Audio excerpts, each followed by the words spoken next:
왜? 일본은 자민당이 항상 집권할까? 일본 자민당은 자유당, 일본 민주당을 거쳐 1955년 자유민주당 즉 자민당으로 탄생했답니다. 보수우파의 정당이에요. 1993년 8월에 정권을 빼앗겨 1996년 1월에 탈환한 2년 반 동안 야당이 되었던 기간을 제외하고 줄곧 집권 여당이랍니다. 물론 단독 과반이 되지 않아 연립여당 형식으로 오랜 기간 집권하고 있답니다. 현재의 상태로 보더라도 큰 이변이 없는 한 지속될 것으로 보여요. 그러면 왜 이렇게 일본은 자민당이 독재 정당이 되었을까? 그 이유를 알아보도록 해요. 첫 번째는 일본 국민들의 안정을 추구하는 보수적 성향이에요. 변화보다는 안정을 택하는 성향이죠. 자민당은 오랜 역사를 지닌 안정성을 국민들에게 어필하여 신뢰를 얻고 있답니다. 잠시 민주당의 정권을 내주기는 했으나 그 이후 더욱 안정적인 위치를 확보했다고 할 수 있어요. 두 번째는 탄탄한 지역 기반에 따른 세습 정치랍니다. 세습이 가능하다는 것을 지역 기반이 탄탄하고 안정을 추구하는 유권자들의 선택이 있기 때문이죠. 선대의 지역 기반과 새로운 인물보다 무난한 인물을 선택하는 것이 안전하다는 의식이 작용한 결과로 볼 수 있어요. 자민당 의원의 30%가 넘는 의원이 세습 정치인이라는 것으로 증명하죠. 세 번째는 일본의 정치 제도인 의원내각제랍니다.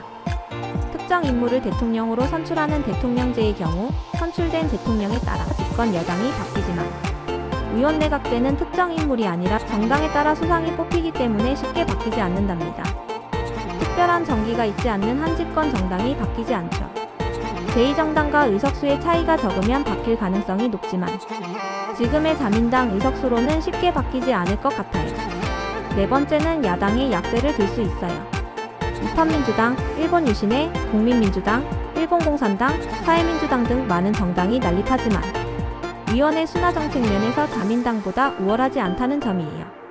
야당끼리 합당하거나 분리되기도 하지만 아직까지 자민당을 위협할 만한 인물이나 정당이 나오지 않고 있죠. 90년대 초중반에 잠시 정권을 빼앗았으나 충분한 신뢰를 얻지 못하고 밀려난 상태가 되었죠. 그 당시 신뢰를 심어주고 뛰어난 정치력을 보였다면 지금의 자민당 장기 집권을 허락하지 않았을 것이겠죠. 다섯 번째는 경제 정책이에요. 일반 유권자들에게 가장 크게 어필할 수 있는 것이 경제라 할 수 있죠.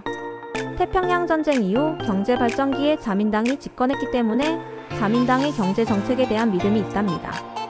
1990년대 초 버블이 꺼지면서 민주당의 정권을 빼앗겼으나 민주당도 별 수 없었던 잃어버린 20년을 지나면서 다시 경제 발전기에 집권했던 자민당을 지지하게 된 것이죠.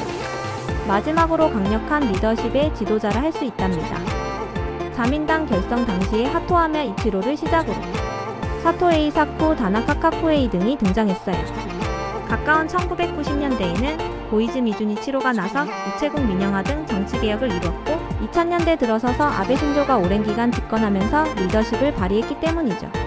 분권 정치, 세습 정치, 밀실 정치 등 자민당에 대한 부정적인 여론도 있지만 결국을 자민당을 선택하고 있으며 쉽게 정권을 내줄 것 같지 않답니다.